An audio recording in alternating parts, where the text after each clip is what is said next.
Pessoal, boa noite, a paz do Senhor, uma noite abençoada para nós, nessa noite de terça-feira, que o Senhor vai falar conosco, o mês chegando ao seu final, né? Hoje dia 30/8, então o mês se encerrando, mais um mês na presença de Deus, onde tivemos experiências, onde com certeza o Senhor ele operou livramentos e realizou grandes feitos na nossa vida. Há de sempre ter uma expressão de gratidão. Porque muitas vezes nós lembramos de pedir a Deus e parece que a nossa relação com Deus é tão egoísta, né? Uma relação às vezes tão de pedinte apenas, e nós esquecemos de agradecer ao Senhor por aquilo que Ele já fez. E um dos grandes mistérios, segredos do Senhor Jesus, que Ele nos ensina, um dos grandes mistérios que Ele nos ensina, na multiplicação, quando Ele pega os pães e os peixes, Ele agradece pelo pouco que Ele tinha. E ali acontece a multiplicação. E fica um grande ensinamento de que quando nós exaltamos, agradecemos ao Senhor, louvamos a Ele por aquilo que temos, mesmo sendo pouco, Ele multiplica e faz o pouco se transformar em muito. Então, o louvor é uma expressão de gratidão e o louvor, ele antecede a vitória. Tendo dito isso, eu peço que você curta desde já o vídeo, se inscreva no canal. Sobre o projeto de aconselhamento é só mandar um e-mail. Há um valor de investimento, né? O valor não é sobre ensino da palavra, nada disso, né? É pela disponibilidade do tempo e vai dentro da condição de cada um, é claro. O projeto, o e-mail coloca e eu passo mais informações sobre tempo, forma e quanto que é o investimento do projeto. Quando você mandar um e-mail para mim, eu te responderei. O que eu queria falar nessa noite? Eu estava pensando, né, meditando, e eu falei, o que eu podia falar nessa noite com o pessoal do canal, com os inscritos? E eu vendo alguns vídeos sobre Bíblia, no TikTok, né, na outra plataforma, né, sobre alguns conceitos, né, que se tem em relação à igreja, em relação a até mesmo congregar, né? Eu vi uma pergunta lá e um pastor respondendo uma pergunta do Instagram. Por que às vezes a pessoa entrava na igreja e ela saía e não sentia nada? Não sentia comunhão, não sentia alegria, não sentia nada. Não se sentia renovado, não sentia a presença de Deus naquele lugar. E aí o pastor deu a explicação, eu entendo o respeito, mas eu discordo um pouco porque eu acho o seguinte, eu particularmente, eu acho que a palavra de Deus, ela tem que produzir um efeito de alimento para a nossa alma. Por isso que tem muitos que estão fracos.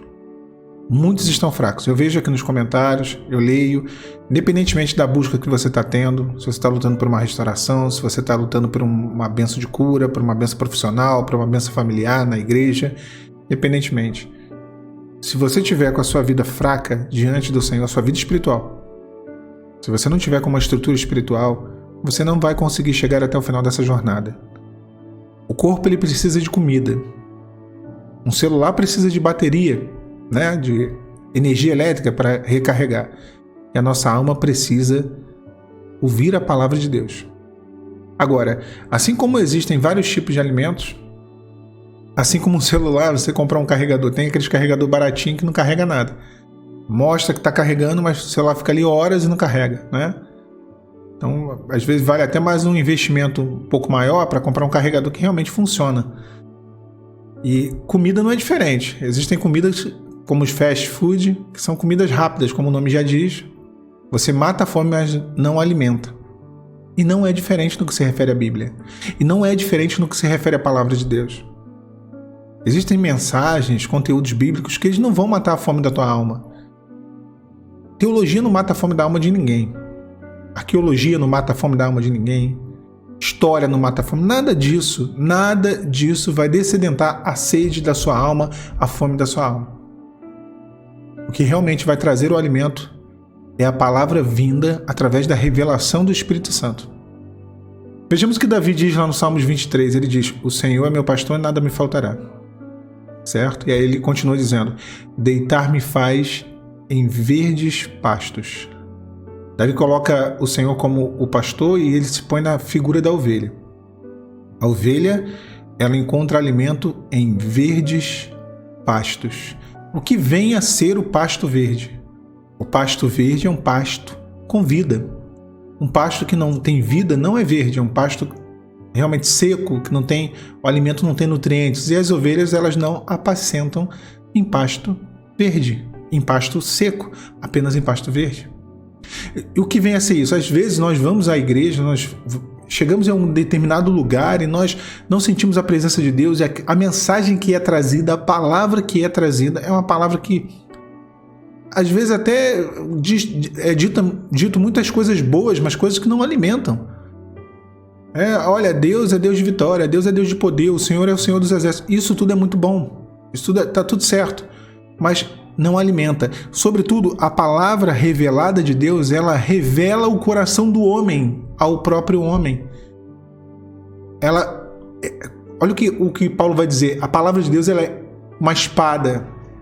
Ela é mais penetrante que uma espada de 2 gumes. Ela vai até o interior do homem. Ela faz separação entre juntas, medulas. Quer dizer, ela discerne, ela vai lá dentro do coração do homem. Essa palavra, ela produz um efeito de mudança. Vejamos Jesus na conversa dele com a mulher samaritana. Ele vira para ela e ele vai desconstruindo a palavra que saía da boca dele, vai alimentando, vai descedentando a sede da alma dela. Chega um momento que ela vira: dá-me de beber dessa água, Senhor. Vejo que tu és profeta. E no final ela fala: olha, encontrei o Messias. Então, às vezes nós estamos muito fracos, porque nós não estamos nos alimentando da palavra de Deus. Não da palavra de Deus, da palavra verdadeira, a palavra do Espírito. A espada que Paulo fala lá na armadura de Deus é a espada do Espírito. Não é a espada do Alain, não é a espada do pastor tal, da irmã tal, não. Não é a Bíblia, o pão fermentado. Qual era o pão lá da Páscoa? Era o pão sem fermento. O pão fermentado é a palavra com o entendimento humano, cheio de entendimento humano, cheio de razão, cheio de emoção, cheio daquilo que eu acho, daquilo que eu penso. Nós entendemos, quem tem o Espírito Santo consegue discernir quando a palavra ela vem de Deus. Quando a palavra ela produz fortalecimento, quando ela é de fato um alimento. E meu irmão, minha irmã, entenda, você só vai conseguir completar a tua jornada quando você estiver alimentado. E esse alimento vem através do maná dos céus, do maná de Deus, da palavra do Senhor. Não adianta querer correr atrás de cordonizes. Cordonizes não vai alimentar. Cordonizes não vai te dar condições de atravessar o teu deserto. Não te dará. Palavras bonitas, promessas, evangelho triunfalista, olha, Deus vai te dar vitória, Deus é isso, Deus é aquilo. Isso não muda cenários. Isso não produz mudança dentro do seu, do meu, do nosso coração. Agora, aquela palavra que é mais penetrante que uma espada de 2 gumes, essa sim. Ela produz transformação em nós. Ela produz mudança, arrependimento, ela produz uma nova caminhada. Ela nos alimenta. Então, eu vejo muita gente fraca, como eu estava falando, eu vejo muita gente debilitada. E Paulo diz, entre vós muitos que estão doentes, muitos que dormem e muitos fracos. São os 3 sintomas dos crentes, os 3 sintomas dos cristãos atuais, os cristãos modernos, doentes, fracos, que dormem. Doente é aquele que contamina todo mundo. É aquele que ele faz questão de ir para a igreja para falar mal do pastor, para falar mal do irmão, da irmã. Ele faz questão de comentar, para tirar a fé do outro, para murmurar e fazer o outro murmurar. É doente, contagia. O fraco é aquele que não tem força para nada. A luta dele é a mais difícil do mundo, é a pior luta. O problema dele é impossível, Deus não consegue dar conta. Nem Deus resolve. O sofrimento de Jó não é nada, é fichinha perto do sofrimento do fraco. O fraco é a pessoa mais sofrida do mundo e tem uma pena de si enorme, Tudo que acontece na vida dele é culpa de Deus, inclusive as escolhas erradas dele. O que dorme é aquele que está inconsciente, é aquele que não entende, não consegue entender. As coisas estão acontecendo, estão gritando, Deus está falando com ele, placas, letreiros com LED verde fluorescente, mesmo assim ele não entende o que Deus está falando, não compreende, não consegue ver que aquelas amizades são ruins, que aquela pessoa que está do lado dele está fazendo mal, é o que dorme.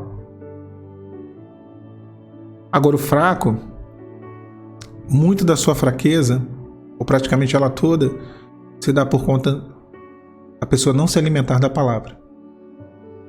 Tem um louvor muito antigo que diz que a palavra de Deus é forte como mel, é doce como mel, mas fala lá do céu.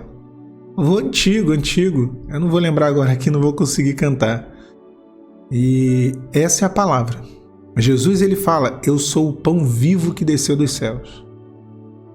Jesus é o pão que desceu do céu. O maná representava o próprio Senhor. Não vem da terra, vem do céu, vem da eternidade. Por isso que Davi diz: deitar-me faz em verdes pastos.